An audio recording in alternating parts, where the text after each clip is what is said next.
வணக்கம்.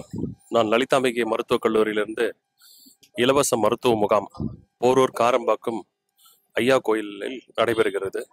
இந்த பொது மருத்துவ முகாமிலே பொது மருத்துவம், எலும்பு மூட்டு மருத்துவம், தோல் மருத்துவம் மற்றும் மகளிர் மருத்துவம், அடுத்தபடியாக சமுதாய மருத்துவம், அனைத்து மருத்துவங்களும் இங்கே பரிசோதனை நடைபெறுகிறது.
மெடிக்கல்ல பார்த்தாங்க மக்களுக்கு வயசானவங்க நிறைய பேர் கால் வலி, தோல் நோய், நுரையீரல் பிரச்சனை எல்லா பிரச்சனையும் பார்த்தாங்கன்னா போரூர் ஐயா கோயிலிருந்து இந்த முகாம் போட்டு மக்களுக்காக சேவை பண்ணியா. போரூர் ஐயா கோயிலிருந்துயா அந்த டாக்டர் அத்தனை பேர்த்துக்கும் நன்றியை பண்ணிக்கிறியா. ஐயா உண்டுயா. வணக்கம்.